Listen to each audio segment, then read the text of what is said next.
मान्य निलेशजी विश्वकर्मा आपलं मनोगत व्यक्त करतील अशी मी त्यांना विनंती करतो.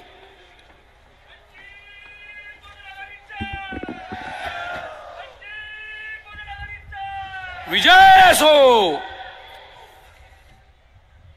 मंचावर उपस्थित आपल्या सर्वांचे आदरणीय राष्ट्रीय अध्यक्ष श्रद्धेय बाळासाहेबजी आंबेडकर, मंचावर उपस्थित ज्यांचं नुकतंच आपल्याकडे भाषण झालं असे या राज्याचे माजी मंत्री डॉक्टर रमेशजी गजबे, या जिल्ह्याचे निरीक्षक आमचे नेते कुशलजी मेश्राम, नागपूर येथील माजी नगरसेवक व पक्षाचे नेते राजूभाऊ लोखंडे,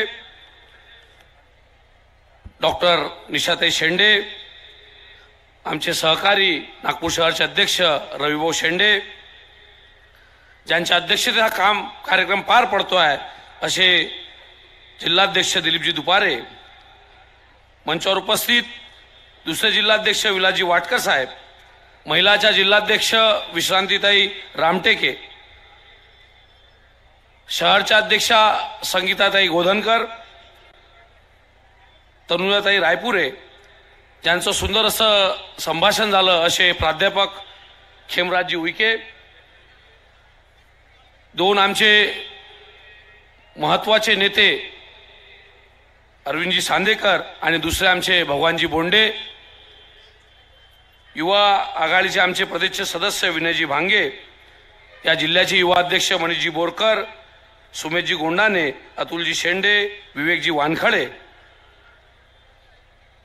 ज्यांनी युवा शेतकरी म्हणून आपल्याला संबोधन केलं असे सागरजी दुधाने, नरेंद्रजी काळे, कामठी आमचे युवा आघाडीचे रविभाऊ, रोशनजी राऊत, आकाशजी राऊत, संपूर्ण युवा आघाडीची संपूर्ण टीम, महिला आघाडीच्या सर्व सदस्य, त्यासोबतच या रामटेक लोकसभेच्या या जाहीर सभेसाठी आलेला तमाम श्रद्धेय बाळासाहेबांवर विश्वास ठेवणारा आणि खऱ्या अर्थानं या देशात आणि या राज्यात एक परिवर्तन ज्यांना अपेक्षित आहे ते माझे सर्व तमाम पक्षावर निष्ठा ठेवून इथे उपस्थित असलेले माझे सर्व तमाम कार्यकर्त्यांना माझा जय भीम.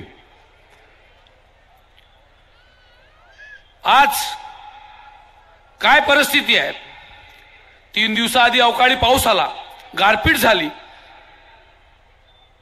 ज्या शेतकऱ्यांच्या नावानं भाषण करायची, आज गहू असेल, संत्रा असेल, गारपीटीत त्रस्त आहे, पण साधं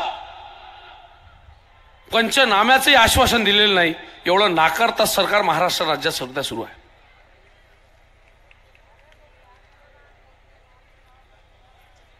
ज्या भ्रष्टाचाराचा कळस आणि खऱ्या अर्थानं ज्या भ्रष्टाचाराचा जनक, राजकीय जनक, तो म्हणजे देवेंद्र फडणवीस. आपण जर बघितलं असेल तर मोठ्या मोठ्या पक्षातील खासदार, आमदार यांच्यावर राजकीय आणीबाणी आणून त्यांचा भाजपमध्ये प्रवेश करण्याची प्रक्रिया सुरू आहे. आणि जर तुम्ही बोललात तर तुम्हाला आत पाठवण्याची त्यांची तयारी आहे. या सर्व गोष्टीला जुगारून आपण जी मोड बांधतोय ते अत्यंत महत्वाचे आहे. मित्रांनो, वंचित बहुजन आघाडी म्हणजे काय? वंचित बहुजन आघाडी म्हणजे तुमच्यासाठी काय करेल? काल परवा आम्ही पुण्यात होतो.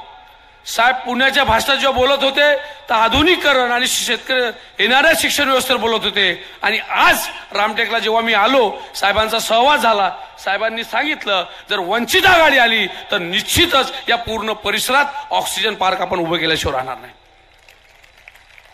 म्हणजे ऑक्सिजन पार्क काय तर हे टुरिस्ट प्लेस आहे. एवढ्या मोठ्या प्रमाणात टुरिस्ट येतात, पण त्यांना कुठंतरी ऑक्सिजन पार्कची गरज आहे. त्यालाच पूरक म्हणजे जर वंचित आघाडीत असेल तर त्याला लागणारे कोर्सेस जे आहे, जेवढेही लोकल कोर्सेस राहणार आहेत, मग हॉटेल मॅनेजमेंट असेल, टुरिझम मॅनेजमेंट असेल, त्याचं एकही महाविद्यालय या रामटेकला नाही, ते उभं करण्याचं काम सर्वात पहिले वंचित आघाडी करणार आहे.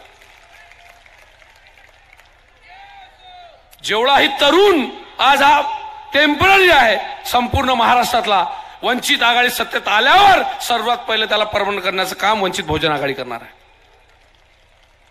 मग शेतकऱ्याला हमी भाव असेल, MSP असेल, अनेक गोष्टी ज्या आजही राज्यकर्त्यांनी केलेल्या नाही. भगवानजी इथं बोलत होते, त्यांच्या वेदना बाहेर येत होत्या की 4-4 टर्म लोक इथं येऊन गेले, पण तरुणांच्या बेरोजगारी कोणी बोलत नाही. उद्योगधंदे आहेत, 104 राईस मिल आहेत, पण त्या राईस मिलचं डेव्हलपमेंट, त्याला लागणारे साधन, त्याचं पॅकिंग, त्याचं युनिट उभं करण्याचं काम कोणी इथं केलेलं नाही.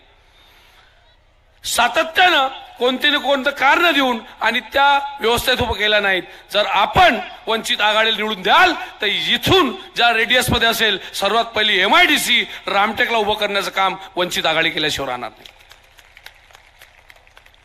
साहेब स्वतःच्या भाषणात अनेक गोष्टी सांगतीलच, पण ज्या गोष्टी अत्यंत महत्वाच्या आहेत, ज्या तरुणाच्या जीवनावर अनेक गोष्टी त्यांना असं वाटतं की काय केलं पाहिजे, त्यासाठी निश्चितच आम्ही प्रयत्न करणार आहोत.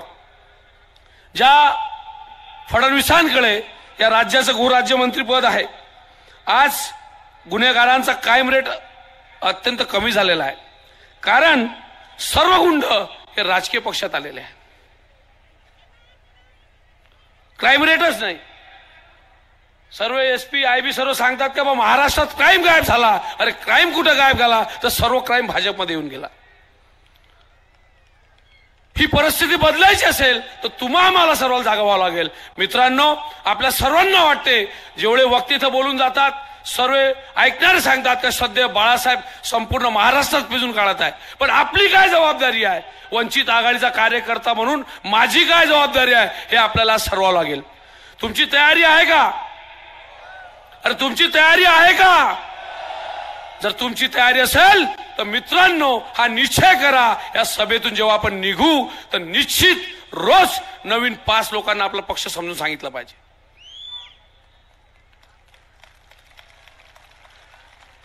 जर तुम्ही ही तयारी ठेवत असाल की आपण रोज 5 नवीन पक्षाला वंचित बहुजन आघाडीत सांगू, तर खऱ्या अर्थानं बाळासाहेब आंबेडकर तुमच्यासाठी फिरतात त्याचं फलित होईल.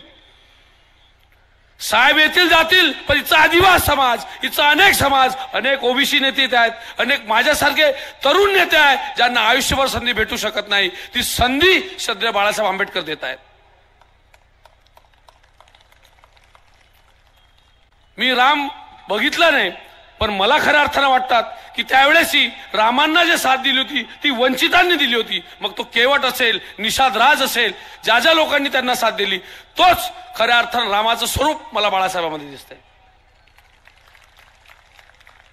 कारण सर्व जाती धर्माला घेऊन चालणारा, सर्वाला समान वागणूक देणारा फक्त जर कोणी नेता असेल तो द्रष्टा नेता श्रद्धेय बाळासाहेब आंबेडकर आहे. ही बाब, ही गोष्ट आपल्याला पब्लिकमध्ये जाऊन सांगावं लागेल. म्हणून तमाम वंचितच्या महिला अध्यक्ष असतील, महिलाचे सदस्य असतील, युवा आघाडी सदस्य असतील, तुमचं उद्यापासून एकच काम, आपल्या पक्षाची भूमिका काय, आघाडी काय होईल, युती काय होईल, ती आपलं काम नाही, ते राष्ट्रीय नेत्याचं काम आहे. काही नेते, आता मी मगाशी भेटलो सर्किट हाऊसला, अनेक वकील मला रामटेकात दिसले.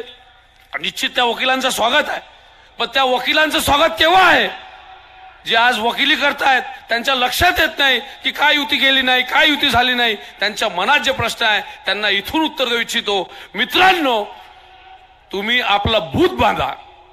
तुम्ही ज्या परिसरात राहता, ज्या तालुक्यात राहता, जिल्ह्यात राहतात, वार्डात राहतात, आपला बूथ ज्यावर तुम्ही बांधणार नाही, तुम्ही 100 मतं आपल्या बूथवर करून दाखवा, तुमचं आम्ही ऐकल्याशिवाय राहणार नाही. आपण काहीच करायचं नाही आणि तिथून सल्ला थेट राष्ट्रीय पातळीवर द्यायचा, ही भूमिका कार्यकर्त्यांनी बदलली पाहिजे. एवढ्या मोठ्या समूहात आपण आलात, निश्चितच त्याचं परिवर्तन झाल्याशिवाय राहणार नाही, एवढी अपेक्षा बाळगतो. येणारा काळ हा वंचितांचा आहे, पण त्याच्यासाठी आपल्या सर्वांना फार जोमाने, ताकदीने भिडावं लागेल, तरच हे चित्र बदलू शकते. महाराष्ट्रातील अनेक समस्या आहेत. शिक्षण क्षेत्रात एक पालक मला आता भेटले, त्यांनी सांगितलं की अजून जो RTIचा एज्युकेशनचा जो पालकाला वाटते की माझं पोरगं चांगल्या शाळेत गेलं पाहिजे, त्याचा साधा GR सुद्धा शासन काढू शकत नाही. ही परिस्थिती बदलण्यासाठी निश्चित आपल्या सर्वांना भिडून एका ताकदीनिशी या मतदानाच्या स्वरूपात पक्षाला वाढावं लागेल. शेवटी एवढंच बोलतो, चुन लो अपना लीडर, चुन लो अपना लीडर. जे इथं आहे त्यांनाही आणि जे संपूर्ण हे भाषण ऐकत असतील त्यांच्यासाठी, चुन लो अपना लीडर, ना ED का डर, ना CBI का डर. चुन लो अपना लीडर, ना ED का डर, ना CBI का डर. लीडर है हमारा लीडर, लीडर है हमारा लीडर ना भाजपा का डर ना आरएसएस का डर, और यही हमारा प्रकाश अंबेडकर, यही हमारा प्रकाश अंबेडकर। जय भीम, जय महाराष्ट्र।